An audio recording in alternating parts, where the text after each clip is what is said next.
ఈరోజు ఆంధ్రప్రదేశ్లో మంత్రిత్వ శాఖలు కేటాయించబడ్డాయి. మంత్రిత్వ శాఖల్ని రాజ్యాంగంలో ఆర్టికల్ 166 166వ ఆర్టికల్ ప్రకారం మరి కేటాయించబడటం జరుగుతుంది. అలానే ఆంధ్రప్రదేశ్ యొక్క rule 6 Andhra Pradesh government business rules ప్రకారం ద గవర్నర్ ఆఫ్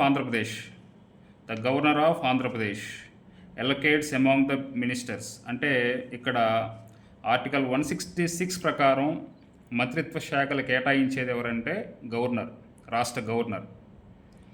ఒకసారి చూసుకున్నట్లయితే నేమ్ ఆఫ్ ద మినిస్టర్, అలానే పోర్ట్ఫోలియో అంటే మంత్రిత్వ శాఖలు, Nara Chandrababu Naidu, general administration department, అలానే లా అండ్ ఆర్డర్, అలానే public enterprises and all other portfolios not allocated to ministers. అంటే వేరే మంత్రులకి కేటాయించిన శాఖలన్నీ కూడా చీఫ్ మినిస్టర్కి ఉంటాయి. అలానే శ్రీ కొణిదెల పవన్ కళ్యాణ్ గారు డిప్యూటీ చీఫ్ మినిస్టర్.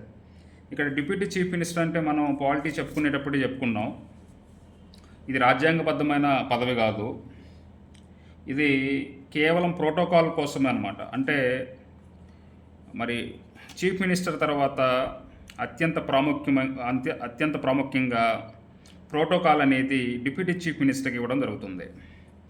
సో దాని పరంగా అన్నమాట డిప్యూటీ చీఫ్ మినిస్టర్ అనేది. సో డిప్యూటీ చీఫ్ మినిస్టర్ కూడా మంత్రిగానే ప్రమాణ స్వీకారం చేస్తారు. అందుకని పవన్ కళ్యాణ్ కూడా మంత్రిగానే ప్రమాణ స్వీకారం చేయడం జరిగింది. అలానే పంచాయతీరాజ్, రూరల్ డెవలప్మెంట్, అలానే rural water supply, environment, forest science and technology, ఇవన్నీ కూడా పవన్ కళ్యాణ్ గారికి ఇచ్చారు. అలానే నారా లోకేష్కి హ్యూమన్ రిసోర్సెస్ డెవలప్మెంట్, అలానే ఐటీ, ఎలక్ట్రానిక్స్ కమ్యూనికేషన్, అలానే ఆర్టీజీ. అలానే అచ్చెన్నాయుడు గారికి అగ్రికల్చర్ అంటే వ్యవసాయం, అలానే కోఆపరేషన్, మార్కెటింగ్, యానిమల్ హస్బెండరీ, అలానే డైరీ డెవలప్మెంట్ అండ్ ఫిషరీస్. అలానే శ్రీ కొల్లు రవీంద్ర, ఈయనకి mines and geology and excise. అలానే శ్రీ నాదెండ్ల మనోహర్ గారికి food and civil supplies, consumer and affairs. Shri Pongu Narayana గారికి municipal administration and urban development. Anitha Vangalapudi home ministry ఇచ్చారు, home affairs and disaster management. అలానే Shri Satyakumar Yadav health, family welfare, medical education. అలానే doctor Nimmala Ramanaidu water resources development, జలవనరుల శాఖ. అలానే Shri Nasiyam Mohammed Farooq law, justice, minority welfare. అలానే శ్రీ ఆనం రామనారాయణ రెడ్డి ఎన్నోమెన్స్. అలానే Payyavula Keshav the most important అయిన మంత్రిత్వ శాఖ ఇవ్వడం జరిగింది ఇతనికి, ఫైనాన్స్, అలానే planning, commercial taxes and legislative, శాసనసభ వ్యవహారాలు కూడా ఇతని చేతుల్లోనే ఉంటాయి. అలానే శ్రీ అనగాని ప్రసాద్ రెవెన్యూ, అలానే రిజిస్ట్రేషన్ స్టాంప్స్.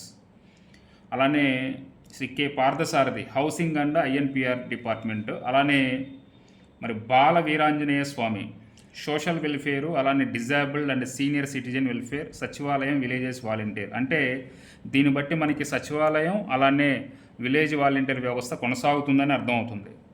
అలానే శ్రీ గుట్టిపాటి రవికుమార్ ఎనర్జీ, ఇంధన శాఖ.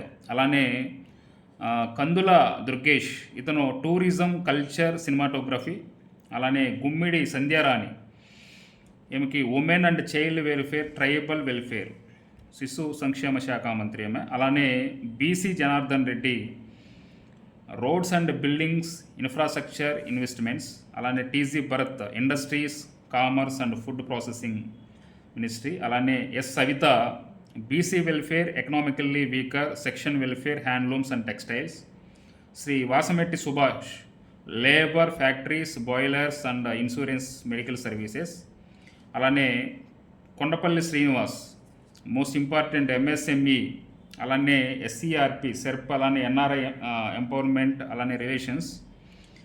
Shri Mandipalli Ramprasad Reddy transport, youth, sports. ఇవన్నీ కూడా 25 మంత్రిత్వ శాఖలండి పూర్తిగా కూడా. ఇది మనకి ముఖ్యమంత్రితో కలిపి 25. యాక్చువల్గా ఇక్కడ మనం కొన్ని రాజ్యాంగపరమైన ఆర్టికల్స్ చెప్పుకోవాలి. ఇప్పుడే మనం చెప్పుకున్నాం article 166 sub class 3 166 under the clause of article 166 of the constitution of India. దీని గురించి చెప్పుకోవాలి. ఒకసారి దీని గురించి వివరంగా చెప్పుకుందాం. ఆర్టికల్ 166 సబ్ క్లాస్ 3 అంటే ఇది దేనికోసం అంటే ప్రభుత్వ కార్యకలాపాలు మరింత సౌకర్యవంతంగా అంటే ఈజీగా సాఫీగా జరిగేందుకు అవసరమైన నిబంధనలు, రూల్స్ అన్నమాట. ఈ రూల్స్ని గవర్నర్ రూపొందిస్తాడు. 166 సబ్ క్లాస్ 3 అంటే ఏ స్టేట్కి ఆ స్టేట్కి సంబంధించి కొన్ని బిజినెస్ రూల్స్ ఉంటాయి, అంటే నియమ నిబంధనలు అంటారు. సో ఆ గవర్నర్ రూపొందిస్తాడు. అలానే ప్రభుత్వ కార్యకలాపాలను మంత్రుల మధ్య పంపకం, అంటే ఇప్పుడే మనం చెప్పాం, అంటే పోర్ట్ఫోలియో, దానికి సంబంధించిన నిబంధనలు కూడా గవర్నరే రూపొందిస్తాడు. అంటే ఆ రూల్స్ ప్రకారమే ఇక్కడ ఇవన్నీ కూడా పోర్ట్ఫోలియో చేయడం జరిగింది. అంటే గవర్నరే ఇవన్నీ కూడా రూపొందించడం జరుగుతుంది. అలానే ఇక్కడ మంత్రిత్వ శాఖల గురించి మనం మాట్లాడుకుంటాం కాబట్టి ఇక్కడ ఆర్టికల్ 164 సబ్ క్లాస్ 1 అలానే సబ్ క్లాస్ ఏ గురించి కూడా చెప్పుకోవాలి. ఎందుకంటే ముఖ్యమంత్రితో కలిపి మంత్రిమండలి సభ్యుల సంఖ్య అనేది సంబంధిత రాష్ట్ర విధాన సభ్యులలో అంటే శాసనసభలో మొత్తం సంఖ్యలో 15% మించకుండా ఉండాలి, 15%కి మించకుండా ఉండాలి. అలానే కనిష్టంగా 12 మంది, అంటే మినిమం 12 మంది ఉండాలి, మ్యాక్సిమం 15% ఉండాలి. 15% మ్యాక్సిమం, ఇదేమో మ్యాక్సిమం, ఇదేమో మినిమం 12 మంది ఉండాలి. ఇలా అని మనకి 91వ రాజ్యాంగ సవరణ 2003లో చేశారు. 2003లో చేయడం జరిగింది. అంటే ఇప్పుడు మ్యాక్సిమం 15%, 15%. మన ఆంధ్రప్రదేశ్లో మొత్తం 175 మంది ఉన్నారు. సో 15% ఆఫ్ 175 చూసుకున్నట్లయితే 26.25 వస్తుంది. అంటే 26 మందిని చేసుకోవచ్చు. అంటే ముఖ్యమంత్రితో కలిపి 26 మందిని చేసుకోవచ్చు. ఇంకా ఒకరికి స్పేస్ ఉందన్నమాట, అంటే 25 మందినే చేయడం జరిగింది. సో ఇంకొకరికి స్పేస్ కూడా ఉంది. సో రాబోయే రోజుల్లో భవిష్యత్తులో ఇంకొకరికి కూడా కల్పించే అవకాశం ఉంటుంది.